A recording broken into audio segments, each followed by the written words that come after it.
और 20 मई 2024 Heathrow airport London Boeing 777 का एक विमान जिसे सिंगापुर एयरलाइन ऑपरेट कर रही थी। रात के समय में ये प्लेन हीथ्रो एयरपोर्ट से उड़ान भरने की तैयारी करने लगा।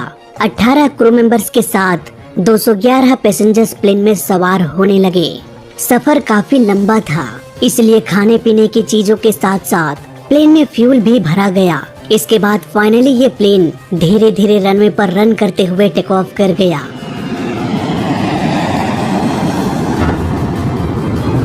अभी तक मौसम साफ था, पर इसका मतलब ये नहीं था कि आगे भी ऐसी ही मौसम बनी रहे। अभी तो प्लेन को 13 - 13.5 घंटों तक लगातार उड़ान भर के चेंगी इंटरनेशनल एयरपोर्ट सिंगापुर जाना था। समय बीतता गया, रात का अंधेरा हटा और सूरज की किरणों ने आसमान को रोशन कर दिया। अब तक सिंगापुर एयरलाइन करीब 12 घंटों तक उड़ान भर चुका था। इस वक्त ये प्लेन बैंकॉक थाईलैंड के एयर स्पेस में दाखिल हो गया। दिन के उजाले में घने बादल साफ साफ दिखाई देने लगा। इस वक्त प्लेन 37,000 फीट ऊपर उड़ रहा था। धीरे धीरे प्लेन बादलों के अंदर प्रवेश करता गया। इस वक्त सुबह के करीब 8 बज रहा होगा। प्लेन अब म्यांमार के ऊपर से उड़ रहा था। वहीं प्लेन के कैबिन में कैबिन क्रू सारे यात्रियों के लिए ब्रेकफास्ट तैयार कर रहे थे। इसी दौरान अचानक पायलट ने कहा कि सभी अपना सीट बेल्ट लगा ले, पर इससे पहले कि सिंगापुर एयरलाइन के सभी यात्री संभल पाते, प्लेन तेजी से हिलने लगा। कैबिन में चीख पुकार गूंजने लगी। खाने पीने का सामान हवा में फ्लोट करने लगा। अब प्लेन टर्बुलेंस के चपेट में आ चुका था। प्लेन 37,000 फीट के एल्टीट्यूड में उड़ रहा था, लेकिन टर्बुलेंस इतनी तेज थी कि इसने प्लेन को धक्का मारकर अचानक प्लेन को 400 फीट ऊपर धकेल दिया। इस वक्त प्लेन का एल्टीट्यूड 37,400 फीट हो गया। इसके बाद अचानक इस टर्बुलेंस ने दोबारा से प्लेन पर अटैक किया।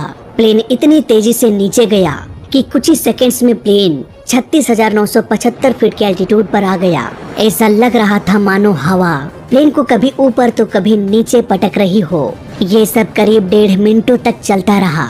यहाँ पर ज्यादातर पैसेंजर्स ने सीट बेल्ट लगाया ही नहीं था, जिसकी वजह से वो प्लेन के सीलिंग से टकराने लगे।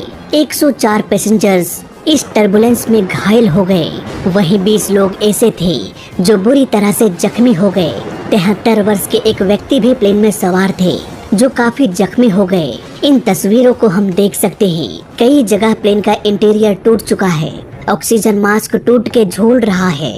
अब जल्दी से घायलों को ट्रीटमेंट की जरूरत थी, पर सिंगापुर एयरलाइन अभी भी अपने डेस्टिनेशन से काफी दूरी पर था।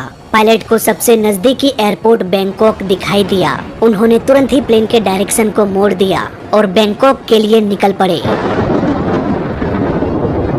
प्लेन बादलों को चीरते हुए महज 3 मिनट के अंदर ही 6,000 फीट नीचे आ गया। कैप्टन ने पूरी कहानी बैंकॉक एटीसी को सुनाया। इसके बाद एटीसी ने इमरजेंसी जारी कर दिया। एयरपोर्ट में एम्बुलेंस तैनात हो गए। अब प्लेन धीरे धीरे नीचे आता गया। लगातार गरजते बादलों के बीच सिंगापुर एयरलाइन उड़ता जा रहा था। धीरे धीरे रनवे से अलाइन होते हुए फाइनली ये टचडाउन कर गया।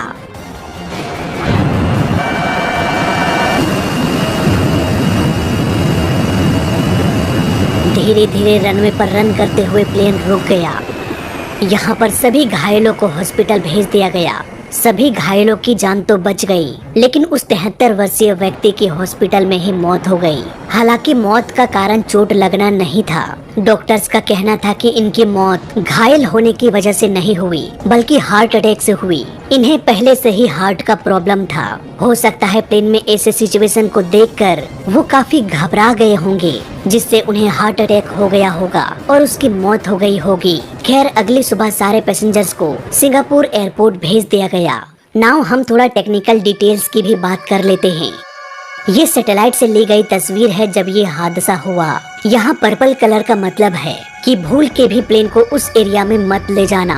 वहीं पीला रंग ये इंडिकेट करता है कि यहाँ पर तूफान है, और हरा रंग ये दर्शाता है कि यहाँ पर बादल तो है लेकिन खतरा नहीं। हालांकि यहाँ पर हरे रंग के जगह इस सैटेलाइट इमेज में ब्लू रंग का इस्तेमाल किया गया है, तो इसमें कंफ्यूजन होने वाली बात नहीं है। सिंगापुर एयरलाइन के साथ जब ये हादसा हुआ तब ये प्लेन इसी एरिया के आसपास रहा होगा। यहाँ पर अगर हम गौर करें तो तीनों प्रकार के बादल हमें दिखाई दे रहा है। हालांकि हरे रंग का बादल बिल्कुल सेफ है, लेकिन बाकी के बादल बहुत खतरनाक हो सकता है। अगर प्लेन इसके अंदर जाता है तो 100% वो टर्बुलेंस के चपेट में आ जाएगा।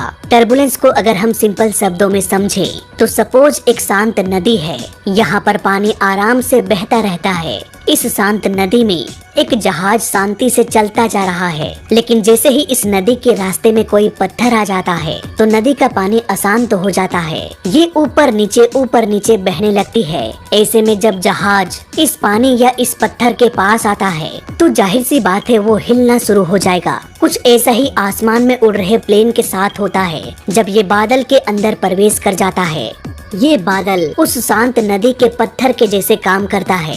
बादलों में छुपा होता है वाटर पार्टिकल्स। ये पानी की छोटी छोटी बूंदें बादलों को और डेंस कर देती है, प्लेन के रास्ते में अड़चन पैदा कर देता है। नतीजा नदी के पत्थर के जैसे ये बादल भी प्लेन को हिलाने लगता है। ऐसा ही हमें पहाड़ी क्षेत्रों में भी देखने को मिलता है। जब हवा इन पहाड़ पर्वतों से टकराती है तो ये हवा अनबैलेंस हो जाती है और ये अनबैलेंस एयर प्लेन को भी अनबैलेंस कर देती है। इसे एविएशन के लैंग्वेज में हम टर्बुलेंस के नाम से जानते हैं। बात करें सिंगापुर एयरलाइन की तो ये प्लेन टर्बुलेंस का शिकार हो चुका था तूफान की वजह से। पर यहाँ पर सवाल ये आता है कि आखिर ये टर्बुलेंस कितना खतरनाक हो सकता है? क्या इतना खतरनाक कि प्लेन को 400 फीट ऊपर धकेल दे या फिर 400 फीट नीचे धकेल दे? क्या इतना खतरनाक हो सकता है कि प्लेन के इंटीरियर को भी डैमेज कर दे, यहाँ तक कि किसी इंसान की जान भी ले ले?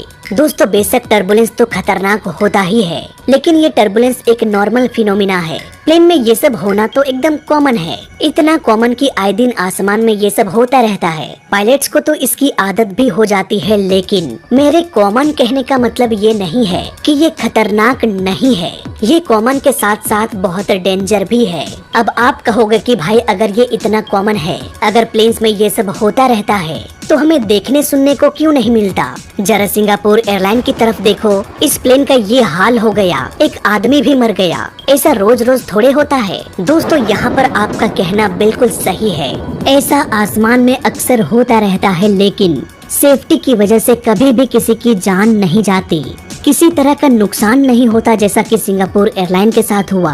और अगर किसी की जान नहीं गया, कोई नुकसान नहीं हुआ, तो इस टर्बुलेंस की बात को कभी भी पब्लिक नहीं किया जाएगा।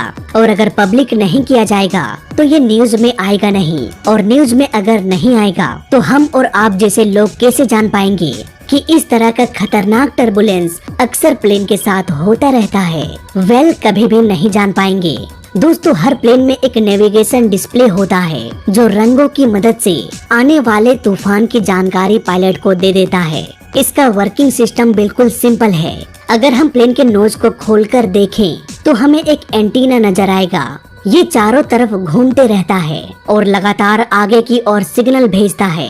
जब ये सिग्नल किसी बादल से टकराता है तो कुछ सिग्नल्स वापस रिफ्लेक्ट होकर प्लेन के पास पहुंच जाता है। इसके बाद प्लेन का कंप्यूटर स्क्रीन ये दिखा देता है कि आगे बादल है। इसके बाद पायलट की ये रिस्पॉन्सिबिलिटी होती है कि केबिन में बैठे सारे यात्रियों को ये सूचना दे दे कि आगे तूफान आने वाला है, इसलिए सभी अपना सीट बेल्ट पहन ले, ताकि अगर उस तूफान में प्लेन को टर्बुलेंस का सामना करना पड़े तो सभी लोग सुरक्षित अपने सीट बेल्ट से बंधे रहेंगे। लेकिन ऐसा सिंगापुर एयरलाइन के साथ नहीं हुआ। कुछ यात्रियों का कहना है कि सीट बेल्ट पहनना है, इसके बारे में हमें बहुत देर से पता चली और हमारे पास इतना समय नहीं था कि हम फटाफट सीट बेल्ट पहन सके। और इस बात में सच्चाई भी है दोस्तों, क्योंकि अगर पहले ही पायलट बता देते तो सिंगापुर एयरलाइन के केबिन क्रू यात्रियों के लिए ब्रेकफास्ट नहीं बांट रहा होता, वो भी टर्बुलेंस से बचने के लिए अपने सीट पर जाकर सीट बेल्ट लगा लेते।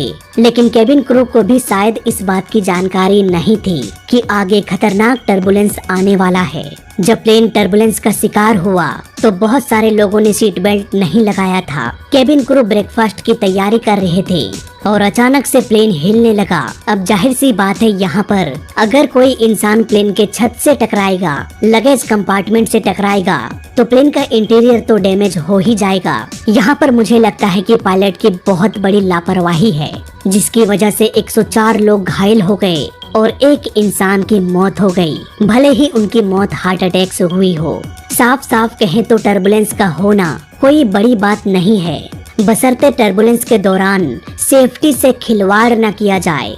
हालांकि इस पूरे वीडियो में मैंने जो बताया इन मुद्दों पर किसी भी न्यूज चैनल में डिस्कस नहीं होगा। डिस्कशन होगा तो इस बात पर कि प्लेन टर्बुलेंस का शिकार हो गया। ये सिंगापुर एयरलाइन है। ये कितना पुराना प्लेन है, इतने लोग घायल हो गए, इतने लोग मर गए, इन फिजूल बातों पर डिस्कशन किया जाता है।